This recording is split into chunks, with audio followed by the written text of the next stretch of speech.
Hello. Hi. How are you? Good. I'm trying to see where everybody is on the. Well, we're so glad you're here. We were Oh, just discussing your book and how much we enjoyed it. thank you. Absolutely. So, why don't we start out? We've all read it, so spoilers are not a problem at all. Okay. It's always so fun, and that's a good thing to know. Why don't you talk a little bit about just getting started? I know you have the notes in the back of the book, but just talk about settling on Estee Lauder, and then we'll go from there. Okay. Well, first of all, I just want to thank you for selecting my book. And this is the first time I've been talking about it. So this is really exciting. And Oh, you know, so I had just finished the Social Graces. And the thing after you turn your book in, the next thing is, okay, what's the next book about? And I had no ideas whatsoever what I was going to do. Social Graces was set in the Gilded Age, and I was talking to a friend of mine who was doing a documentary on Ronald Lauder, Este's son, and she said, have you ever thought about Estee Lauder? And like right away, the brand name was like, ooh, that sounds kind of sexy. That sounds fun. And I did a quick Google search, and I'm like, oh my god, this woman would be a fascinating subject for a novel. And I'm like, Googling, has anybody written a novel about her? And so and just and because you've all read the book, so there are no spoilers here. I mean, just her personal life alone, her relationship with her husband, and she was so young when she married him, and then she had these like almost like schoolgirl fantasies about what these other men were going to be able to do for her. And so I thought that was fascinating. I thought the whole relationship with her uncle and just her pure drive and chutzpah that she was going to see this dream through. So, but that's it a all started with a friend, just mentioning her name. and then you going down that road. Well, we were just talking about her drive and had not gotten to the uncle part of it yet. But that, I love the way different things came out over time. And you talk in the end about her uncle and that they don't know exactly how that was ever resolved in terms of what he got and that those were his formulas initially. But Susan was saying that, she clearly believed in what she was doing and her formulas and how they would help people and getting them out there to Yeah. everyone. Yeah. And, I mean, she did improve upon what her uncle did. He was making, poultry, lice, remedies and muscle wax and all that. Um, so I think she did improve upon it, but it was very ambiguous about what she ever did for his he had died, and what did he do for her, his wife. And this is a guy that struggled, you know his, ever since he had come to this country. And Esty had the business savvy, and I don't think she ever, everything that I found, she did not fairly compensate him or his family for his contributions, which, as much as you want to admire her, that kind of hangs in the balance there. No, I think that's right. And I think people are complicated and it's, hard to know exactly what was happening behind the scenes. But yes, I agree. It would seem like she should have probably done that. Yeah, and we also have to take into consideration Lee Israel's role in this. So, Lee Israel is the reporter who wrote the other book. And if anybody saw Can You Ever Forgive Me, which Melissa McCarthy Oh, yeah. portrayed I've read the Lee book. Israel. Mhm. Okay, so she had forged all these literary. So we kind of have an unreliable narrator who did this unauthorized biography of Este. And then Este tried to get out in front of her to do damage control. So I think the only people that really know what happened are probably Este and Joe. I did not connect that that was Lee Israel because I've read that book. I've not Yeah, seen the movie, but I've read the book. And I know you yeah. talked about her being unreliable and having some issues, but I didn't connect that up. Now I'm going to have to go pull that book back out. Yeah, because, Lee Israel had her own relationship with the truth. Right. Esty had her relationship with the truth, you know?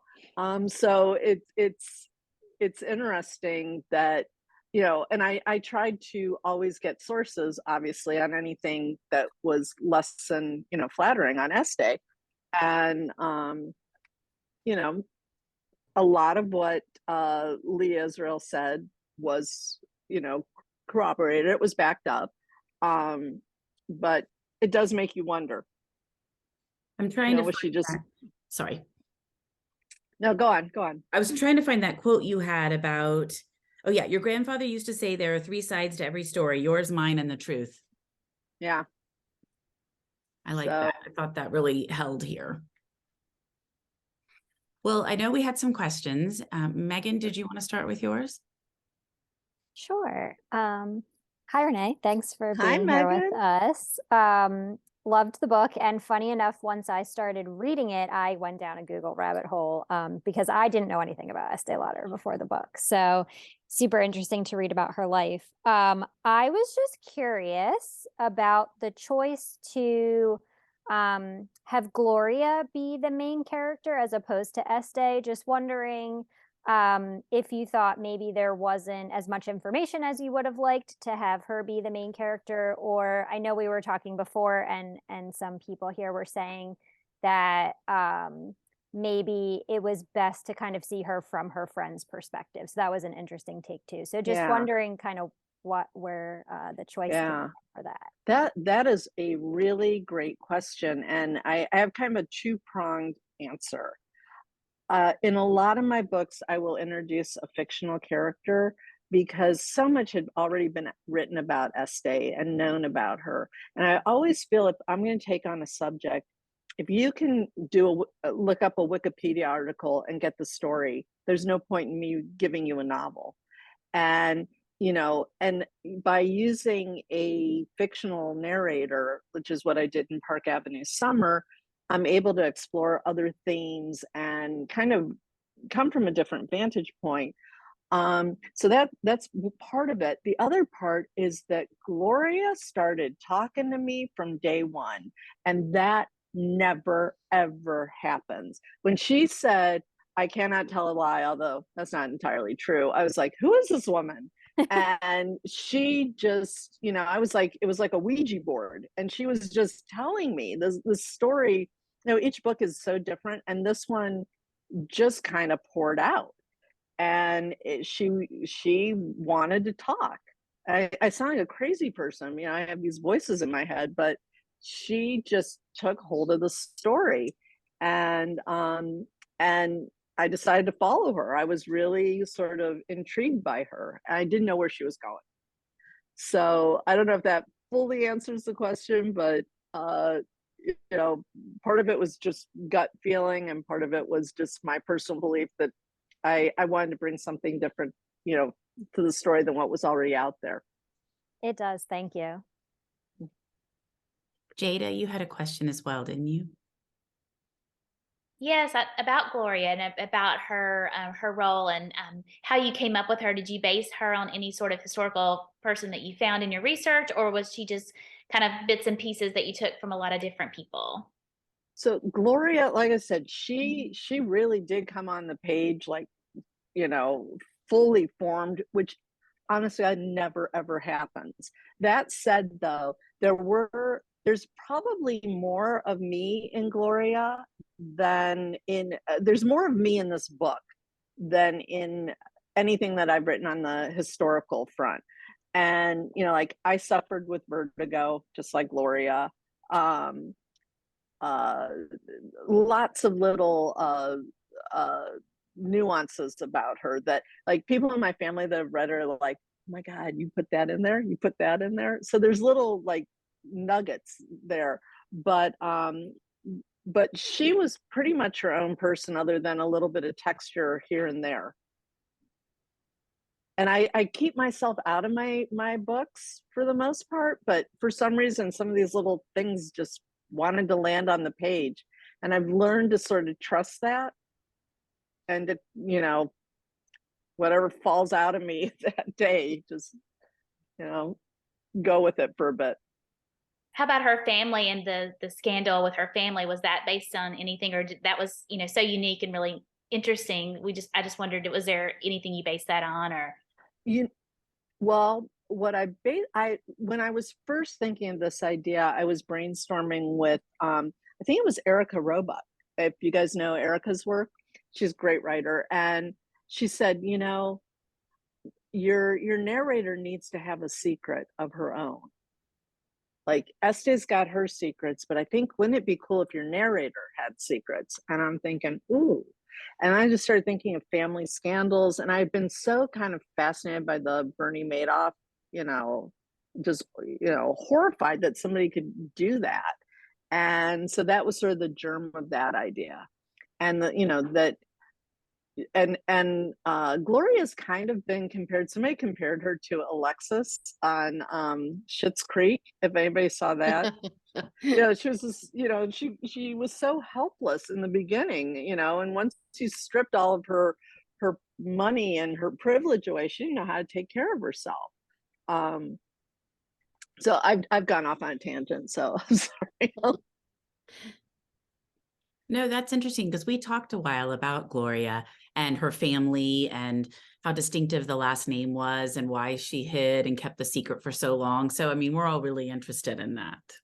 Well, I knew that it had to be a name like Dowagiac, and I did an event. There is a Dowagiac,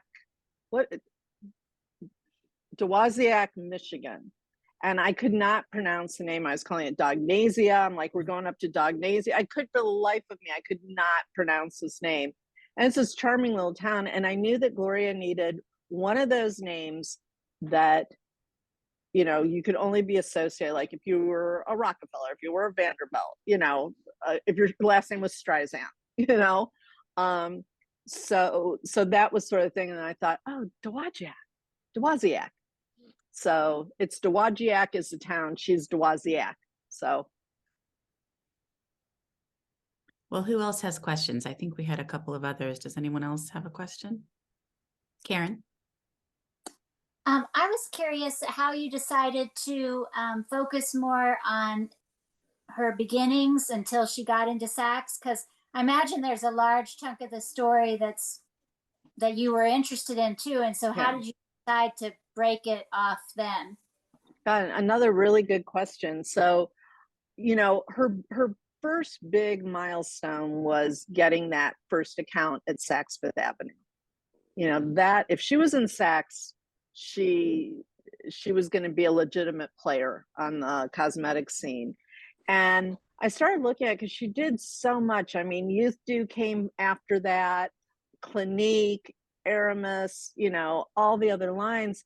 But what I started to realize as I was writing that, she got into Saks, and then I'm kind of still telling the same story with how she launched Clinique or how she got into Neiman Marcus and it was sort of like the story was kind of done for me at that point because I didn't want to keep telling how she kind of muscled her way into the next department store. And once she was with Saks, she was kind of on people's radar, especially, her second store was Neiman Marcus. And some of the research said that she had been at Bonwit Teller, and she was eventually, but it just seemed in keeping with everything that her account, her first big account was going to be Saks. I couldn't think of a way or a reason to keep going and rolling out because you're absolutely right. She did so much more after that. But I also think that for certain readers, we know that name and we know that she owns Bobbi Brown, Lancome. I mean, you go into a department store and it's basically all Estee real estate, just under different, origins. So, but it was tempting. It was tempting to keep going. And my research kept going, but I'm like, ooh, I'm really telling the same story again. I thought it was fascinating that they don't know for sure whether she started at Bonwit Teller or Saks. You know, you think today you can track everything, and Yeah. it wasn't that long ago. I mean, I guess, close to 100 years, but still, the fact that no one knows exactly which was first. Well, and I know that Saks did have one stipulation, and that was that they had to be the exclusive carrier of her brand.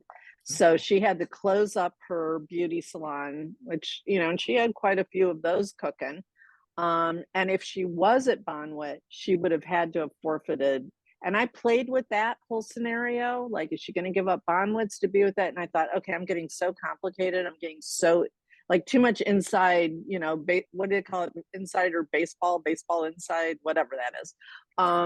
So I thought, okay, I'm just going to simplify this. And the main thing is that she's finally getting her brand out there. And she wasn't even a brand. She had like 4 products at the time. Well, and the other thing that I thought was interesting was that she was there putting it on people. And, that was so uncommon then. And we were talking about now you walk into any department store and you're just completely mobbed, everybody wanting to put all this stuff on you. And was she the first one to really do that? Yeah. Yeah. That's fascinating. Because that her thing was she wanted to touch 50 faces a day. And if she couldn't touch you within like 3 minutes of meeting you, something with her game was off. And, once she touched you, she had you. And she was just this natural born saleswoman.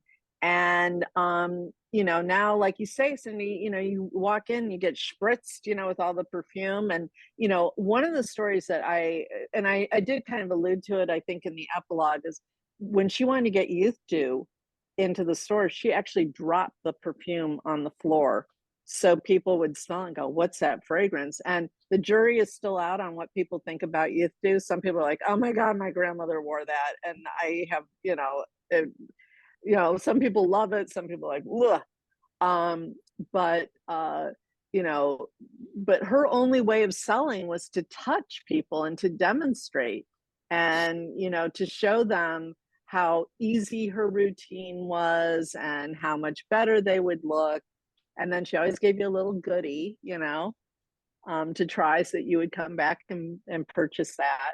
So yeah, and gift with purchase was all Estee. And now that's a standard of the industry. That's just crazy. She really did revolutionize a lot of the ways that the cosmetic industry operates. Yeah. And one thing that because it happened later again, was that her son, Leonard, the shape of a lipstick, how it's got the angle. Mm-hmm. Leonard did that. They used to just be round and, almost like a bullet or something. And he said, but look at the shape of a woman's lips. And he took a razor blade and he made that slice so that it was angled. And that was another thing that, lipstick, a lot of people are wearing lip gloss and different, applications, but the shape of the lipstick can be traced directly back to Leonard. Oh, that's really cool. Yeah. Any other questions, anybody? I have plenty, but I just want to make sure if you have questions, you get to ask them. Can I ask about Joe? Did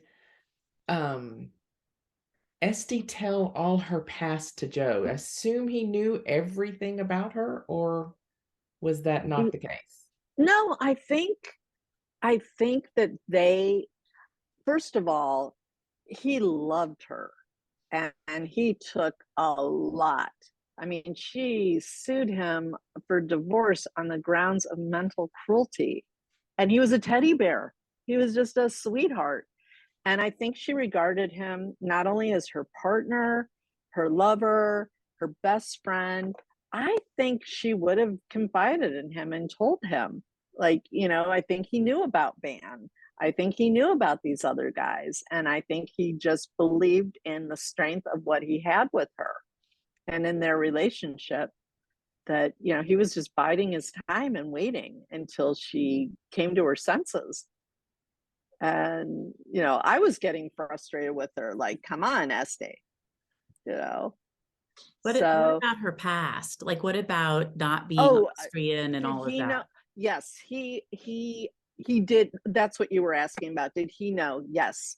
And because his last name was actually Latour with a T, and she asked him to change it to a D because she thought it sounded more kind of European and all that. But he knew the deal. He knew what her family was about. And yeah, he absolutely knew that. But the thing about Joe and Estee, you know, Estee never talked about herself unless she could control the narrative of what was happening. So, you know, somebody said, oh God, you know, how old is Estee? The FBI doesn't even know. You know, I mean, she kind of had her story down, and that was what they went forward with. But I guarantee you Joe knew the real deal. So he legally changed his name from Lauder to Lauter to Lauder. Yeah. Oh, wow. Yeah. I must have missed She that. just didn't like the ring of it, or, you know, the sound of it. Yeah. So Anybody else? I feel like there was another Jada. Yeah, I was just going to ask about the writing process. I know you talked a lot about them coming to you, but do you plot it all out, or do you? I'm assuming with it being historical, you have to kind of have an outline. But how does that work for you? oh my God, if I could only outline, my life would be so much easier. My editor's life would be easier. I my brain just doesn't work that way. There's some weirdness that your brain and the act of just typing it out, that the characters start to come to me. And so a first draft for me is just me telling myself the story. And I've done enough research at that point that I'll know certain milestones that I have to hit, certain markers, but how my characters are going to get there, and, you know, what they're going to do once they get there, I don't know. And since everybody knows this story, Soda Pop, my editor asked me, I love this character, but why is he here? This was in an earlier draft. And I was trying to do the ending, and I because originally I was going to have Edward and Gloria. In my mind, I thought Edward and Gloria should get together. And this is where I should not impose my will on my characters, because I write myself into 20,000 word corners and I have to tear it all up. And I really thought that she and Edward should end up together. And I wrote the ending, and something was sort of bothering me in the back of my mind. And I went back and I looked at it, and I realized that it was the exact same ending that I had in Park Avenue Summer. And I thought, okay, that is not going to work. And then every time I tried to write her and Edward back together, it just made my teeth hurt. Because sometimes you can love someone, but it doesn't mean that you should be together. And I just couldn't do it. And I'm a big believer on sleep on it. So I was like, okay, you know, writing gods, you know how this is supposed to end. I don't have a clue. And Soda Pop woke me up at 5 o'clock in the morning, and he said, it's me, I'm the one. And I literally got out of bed. I went to the laptop, started hammering it out, and I finally had my ending. You know, and then I had to go back in and like trickle a few things, but that's how I write. I think that if you breathe enough life into the page, that the characters will take over and that they have a destiny to fulfill. And if you just listen to them, you'll end up in a much better place than if you try to, you know, make them go, you know, go right. But no, I want to go left, go right, you know? So, but that's been a hard lesson to learn, and I forget it all the time. Well, you probably have your own way that you want it to go sometimes, as you're saying, and you have to let that be overridden. Right. Because you think like logically, you know, this is the way it should go. And then you get in there and those characters just start like, no, just trust me on this. You know, I know what I'm supposed to do. So for me, it's really fascinating because I don't know what's going to happen from, you know, one page to the next, one chapter to the next. And like a character will appear and I won't know why they're there. And it'll be like 60 pages later. I'm like, oh, that's what they're doing there. So it's a bunch of little dots that get connected. And, you know, sometimes they speak to you, sometimes it's like people, you've met somebody and you feel like you've known them your whole life. And that's kind of how Gloria was. And Este was harder to get to know. So Gloria and Waller, where did the idea for that come from? that's one of those things that Waller just showed up. And I forgot about Waller. Oh my God, I loved Waller. I was really upset too when he died. I was so upset.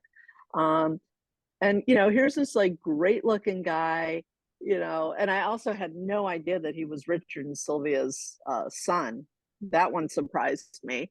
But she thought she was very like modern, and like she's like, hey, she already was deflowered by the boyfriend who ditched her fiance. So, and she was a Dewasiak, so nobody was going to take her home to meet their mother. She was not exactly bride material, so she might as well enjoy herself. And she knew she was never going to fall for Waller. As handsome as he was, he just wasn't for that reason in her life. And so, but I was very sad when he went off to war. Definitely. Well, does anyone else have any questions? I'll Michelle? just ask, sorry. Oh, sorry. Go ahead, Megan, and then Michelle can go after you. I know you said that you like to have kind of these fictional characters so you can look at it from a different perspective, but did you come across anything in your research about Este having a really good friend like a Gloria, or anything about her friends in general? Well, the thing about Este and her friends was she was kind of a social climber. So she wanted friends that were in positions like, um, there were people that said that she stalked Wallace Simpson and CZ Guest and Grace Kelly and Betty Davis and Nancy Reagan and all that. So I think she was much more there must have been some very deep-rooted insecurity in her that if she was going to count you as your friend, you had to be somebody of note. So I'm sure I think she was pretty close to her sister. And her sister's name was Renee. And I had a little bit of I just couldn't write my own name. Yeah, because I was worried that not enough people would look that up and they'd be like, that's so weird. Like, why would you write yourself into the book, So I kind of skirted away from that. But yeah, so I don't know that I didn't find anything about a really good friend. I think Joe was her good friend. Even when they were separated, I think Joe was still her good friend. Well, and Robin made the point that she could never seem to turn herself off the business side, that she was just so focused on her business, where it was going, that she really didn't have time almost for a personal life. Right. And, Joe he really wanted to just kind of stay home and be with their son and, just be with his wife. And she was working it every night. She was going to a different party and she would drag Joe along, and he was, Mr. Estee Lauder, which, was a hard pill for him to swallow, especially back in the 40s, because not a lot of men had wives who were breadwinners, but he was just the nicest guy. He just wasn't a businessman. And yet he was a huge contributor when they finally did join forces. He enabled her to go out there and be the face of Estee Lauder. Michelle? I was just curious about something that Carol had brought up in our discussion about how risky that would have been in that time frame to have these friends with benefits. And did you think about addressing that at all, or did you just want the reader to kind of go along with the romance of the story? Are you referring to Estee and Van, or Well, Estee and Gloria Van, and but Waller. more in particular, Gloria and Waller and even Edward. You know, that seemed to us to be kind of crazy, unusual. Maybe it you're wasn't. saying that in that time period that they were having intimate relationships like that. I think Waller was the exception, but again, I think Gloria was like, I got nothing to lose. You know, I am so tarnished that I couldn't meet a nice guy. I mean, she actually turns a nice guy away because it's like, you, if you knew who I really was, you wouldn't be with me. This can't go anywhere. You know, I'm damaged goods. And you know, so, and Waller, it was just a physical attraction and a friendship. I think they had a lot of fun together, but I think Gloria was the exception and it was because she literally felt like nobody's ever going to marry me. You know, that ship has sailed. You know, she had one dream and her father took that away. So, and as for Estee and Van, you know, she never fully fessed up to that relationship. She fessed up to one relationship with the guy from I think it was MGM. She did say that, you know, she was already separated or divorced from Joe and she had that relationship, but Van, and they stayed lifelong friends, she and Van, even after, because he was very influential in her business decisions because he was in the fragrance industry. He was pretty high up. But I think she was a divorcee, and you know, divorce wasn't quite the taboo that it had been even, you know, a generation before. So she was, you know, she was out to find herself a millionaire because that's what Elizabeth Arden did and that's what Helena Rubinstein did. Well, I'm glad you didn't Why'd go she have to down do it that. all? I'm glad you didn't go down the road. I was thinking, oh my gosh, if Gloria gets pregnant, and like I was waiting for the paragraph of, oh, Gloria's not feeling well, so she's not showing up at Saks. And when it didn't happen, I was very relieved as a historical fiction reader. It never even occurred to me that she would get pregnant. So thank you for not doing that. Oh, I'm glad that worked for you. I want to ask about your next book and what your project you're working on, because I think it is so interesting. But before I do that, does anybody else have any questions on Fifth Avenue Glamour Girl? Because I don't want to pull away if. Okay, so tell us about Barbie. Oh my God. I've wanted to write this book for such a long time. I was on a panel talking about Park Avenue Summer. It was a feminist panel. And there was a woman there who was a vice president at Mattel who had sort of she was charged with the task of sort of reinventing Barbie. And she started telling me the Ruth Handler story. Ruth Handler was the woman who invented Barbie. And I just went nuts for this. Barbie started out as a cartoon strip character, a gold digger in Germany called Bild Lilly. And she was then turned into this little novelty doll for gentlemen. And she kind of looked like a prostitute. And Ruth Handler found this doll, brought it back to the States, and you know, they were a pretty solid company already, but Barbie is what put Mattel on the map. And she worked with the top engineer at Mattel, this guy that they had recruited from Raytheon. He was an aerospace guy. He was a brilliant, genius engineer, went to Yale. He was bipolar. He was a sex addict. He had dyslexia, so he got through Yale without being able to read. And he had this castle in Bel Air that he threw parties that were as legendary as Hugh Hefner's Playboy parties. And Zsa Zsa Gabor was his neighbor, and that she was his second wife. And just this is what I tell people when they hear Barbie.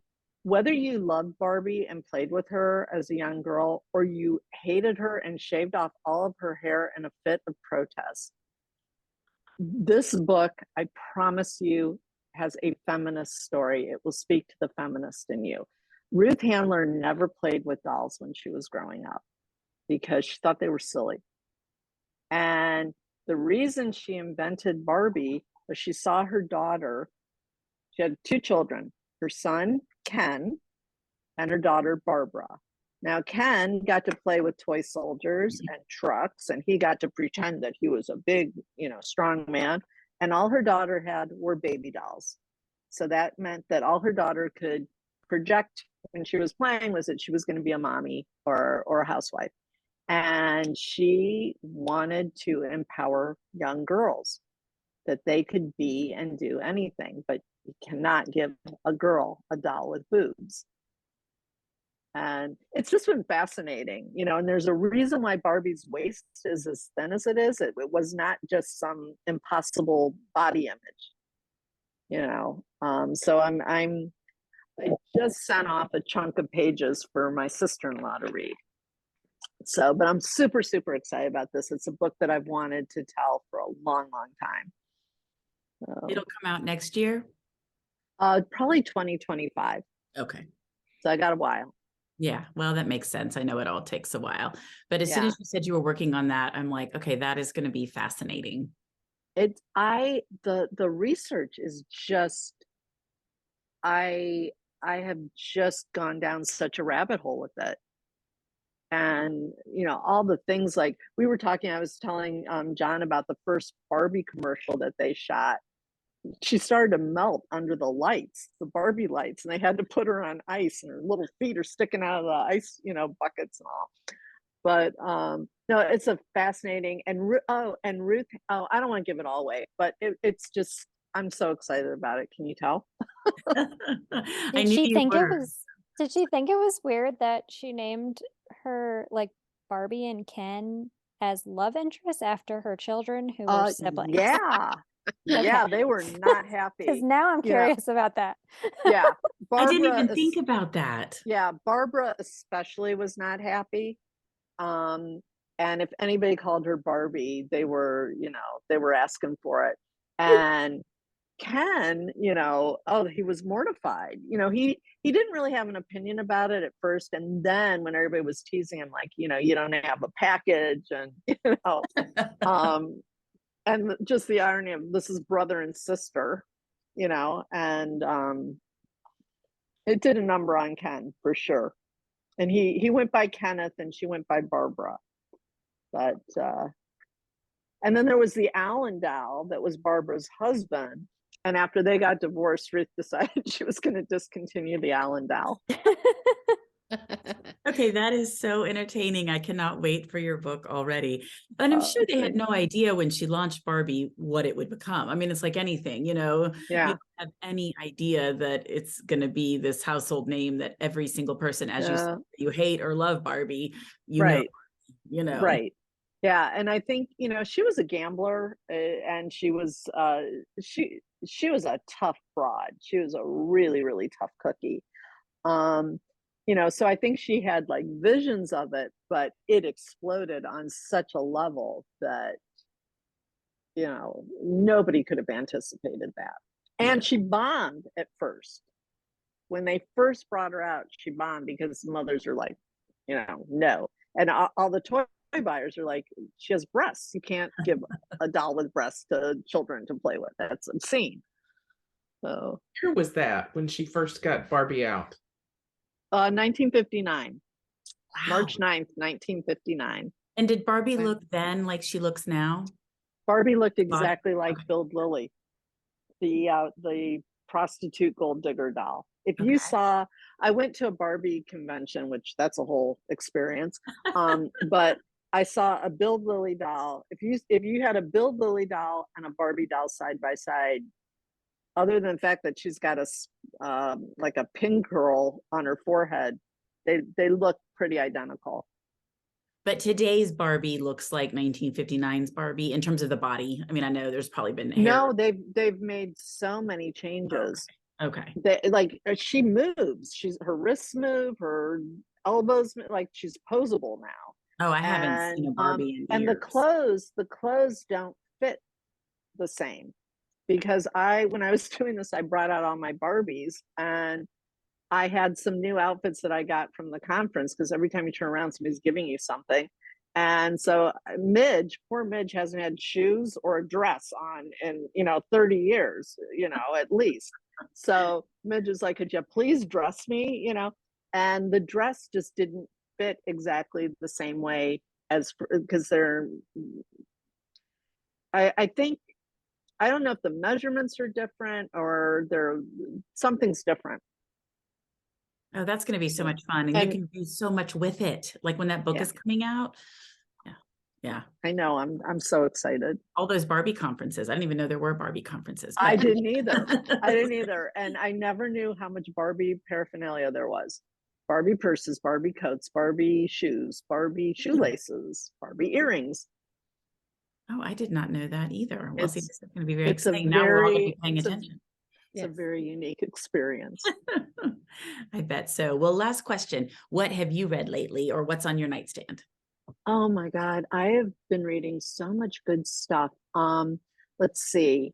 Her Lost Words by Stephanie Thornton. It just came out on Tuesday. I absolutely loved it. Heather Webb's Strangers in the Night. It's the story of Ava Gardner and Frank Sinatra. And she channeled them. I think she just did an amazing job with that.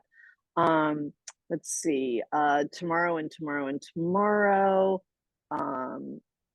Demon Copperhead, I loved. Lessons in Chemistry, I thought that was pretty brilliant. Right now I'm reading an arc for Carrie Mayer called All You Have to Do Is Call. It was about the Jane Collective, which was an abortion clinic. Trying to think what else. Oh, I finally went back and read The Storied Life of A.J. Thickery. Oh, And I thought, or Thickery. And I loved that. I just thought that was wonderful. Can I ask questions? What have you guys been reading? I don't know. Am I allowed to ask questions? absolutely. Ask as Okay. much as you want. Everybody speak up. What have y'all been reading? I just read Joy Calloway's All the Pretty Places that's coming out in May, and I just loved it. It was beautiful. So I really enjoyed it. Cool. And you guys get your hands on a lot of advanced copies, right? Yeah. So that's got to be kind of fun. Yes, Definitely. I've been holding on to Hello Beautiful for 4 months, like it was my own personal book that was written for me, and that was really special because I did really love that book. I just finished that. I forgot about that one. Yeah, it's powerful, isn't it? Mhm. It really is. I still need to watch Dear Edward. I loved the book, but I haven't watched the show yet. Yeah, I love Dear Edward too. I thought that was really great. Really good one. The one that came out this week that I love was The Mostly True Story of Tanner and Louise. I love that book. That's on my to be read. It's really good. I love Colleen Oakley. She's amazing. She is amazing. So she was our last author event that we did, our last early read. So She's so sweet yeah, she and is. talented. By Lisa Scotolini. That one was That's really right. good. Yeah. Yeah. I need to I read enjoyed that. that one a lot. I just started Quiet Tenant based off of Kelly's recommendation, and I'm pretty sure it's still a read now on NetGalley if you guys want to get it. But it Quiet comes Time. out I in haven't heard of June. that. Whose book is that? I'm gonna let Kelly talk because she actually recommended it to me. She's Sorry, Kelly. French. Yeah, she's French. So I'll probably butcher the pronunciation, but it's Clémence Michelin. And she's a writer for The Guardian. She's a journalist. Okay. And this is her first novel. And it's very tense, but it reminded me of Notes on an Execution. Okay. Mm-hmm. I just finished it today. I was pulling it up. It comes out in June, but I finished it Yes. today. It was Okay. I'm gonna have to interesting because check it was that second out. person. That's, so Oh. it was addressed. I mean, the The person's talking and they said, you did this to me and you did Mhm. this, and which is unusual. Which made it Joshua anyway. Ferris did that, and Bright Lights Big City did that. but that's a risky choice, but that's cool. Yes. And I like TJ Newman's new one, Drowning, which comes out in May, and I thought it was great. And I passed it to my husband and he thought it was equally great. And he's usually a Cool. critic. So yeah, it was really, really good. Good. Well, thank you, Renee. This was so much my fun. gosh. And we really Thank appreciate you. taking the time to chat with us. Yeah, thanks Should we do a for picture, Cindy? Oh, yes. Let me do a picture. Thank you. I always forget, is it Shift Command? All right, everybody smile. Okay, I didn't get it. There we go. Okay, one more time. Great. Thank you very much, Michelle. Okay. Thank you all so much for reading and just taking time out of your day to be here. And Cindy, thank you. You're the best. Well, I saw my name in the back of the book. Thank you. I really appreciated it. Made me happy. I come across it today and I was like, oh. So we did a podcast together and I just instantly loved you. I was yeah, like, oh my God, this is my kind of people. I felt the same way about you. I kept telling everybody, she's so great. Make sure you tune in tonight because she's so much fun. So I'm very glad. And I'm glad we got to chat with you. And I'm just so glad you did this book. I mean, I think all of us know Estee Lauder in terms of the products, and it's really cool to learn the story behind the products. So yeah. Great. Well, thank you. And thank you everybody Thank so you. much. Thanks Yeah, for we loved your you. book, and Social Graces Oh, was awesome thanks. too. Thank you so Oh, much. thanks so much. Have a good night, everybody. Thank you. Bye. Thanks, Okay, Cindy. bye. Renee, Bye. thank you. Bye.